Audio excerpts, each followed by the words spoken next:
വൻ വിജയം നേടിയ തുടരും എന്ന മോഹൻലാൽ ചിത്രത്തിന്റെ മൗലികതയെ ചോദ്യം ചെയ്ത് സംവിധായകൻ സനൽകുമാർ ശശിധരൻ 2020 താൻ എഴുതിയ തീയാട്ടം എന്ന തിരക്കഥയുടെ ഉടുപ്പ് മോഷ്ടിച്ചെടുത്തിരിക്കുന്ന സിനിമയാണ് തുടരും എന്നാണ് സനൽകുമാർ സോഷ്യൽ മീഡിയയിൽ ആരോപിച്ചിരിക്കുന്നത്.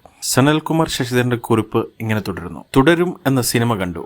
2020 ഞാൻ എഴുതിയ തീയാട്ടം എന്ന സിനിമയുടെ ഉടുപ്പ് മോഷ്ടിച്ച് സിനിമയാക്കിയിരിക്കുന്നതാണ് തുടരും. അതിന്റെ ഉള്ളെന്താണെന്ന് മനസ്സിലാക്കാനുള്ള വിവരമില്ലാത്തതുകൊണ്ടോ തിരിച്ചറിയാത്ത രീതിയിൽ മാറ്റി എഴുതാൻ മനഃപൂർവ്വം ഒഴിവാക്കിയതുകൊണ്ടോ ഉള്ളിപ്പോഴും ഭദ്രമാണ്. അമ്പി എന്ന ഓട്ടോറിക്ഷ ഡ്രൈവറുടെ ഓട്ടോറിക്ഷയിൽ ഒരാളെ കൊന്ന് അയാളുടെ തലയറുത്തു വെച്ച ശേഷം അമ്പിയെ പോലീസ് കൊടുക്കുന്നതാണ് കഥ. കൊന്നാൽ പാപം തിന്നാൽ തീരും എന്ന എന്റെ തിരക്കഥയിലെ ഒരു അവശ്യ ഡയലോഗ് ഒരാവശ്യവും ഇല്ലാഞ്ഞിട്ടും ഇതിൽ പറയുന്നുണ്ട്. തെളിവുകളൊന്നും ബാക്കി വെക്കാതെ മോഷ്ടിക്കാൻ വിദഗ്ധരായ കള്ളന്മാർ പോലും ചില കൗതുകങ്ങൾ കൊണ്ട് സ്വയം മറന്നുപോകും. അതുപോലെ ഒന്നാണ് ഈ ഡയലോഗിന്റെ ഉപയോഗമെന്ന് തോന്നി. മഞ്ജു വാര്യർ, ടൊവിനോ തോമസ്, മുരളി ഗോപി, സുധീർ കരമന തുടങ്ങിയവർ അഭിനയിക്കുന്ന സിനിമയായി സെഞ്ചുറി പ്രൊഡക്ഷൻ അതിന്റെ നിർമ്മാണം നടത്തുന്നതിനും ധാരണയായിരുന്നു. തിരക്കഥ ഇവരൊക്കെ വായിച്ചിട്ടുള്ളതുമാണ്. 5 വർഷങ്ങൾ വലിയൊരു കാലയളവായതുകൊണ്ട് അവരത് മറന്നുപോയേക്കാൻ സാധ്യതയുണ്ട്. എന്റെ തിരക്കഥ ഉടൻ ഇവിടെ പ്രസിദ്ധീകരിക്കുന്നതാണ്. അതേസമയം തുടരും സിനിമയുടെ കഥ KR സുനിൽ നിർമ്മാതാവായ രജപുത്ര രഞ്ജിത്തിനോട് 12 വർഷങ്ങൾക്ക് മുമ്പ് പറഞ്ഞതാണെന്ന് ഇരുവരും ചിത്രത്തിന്റെ പ്രീ റിലീസ് അഭിമുഖങ്ങളിൽ പറഞ്ഞിരുന്നു. മോഹൻലാലിനോടും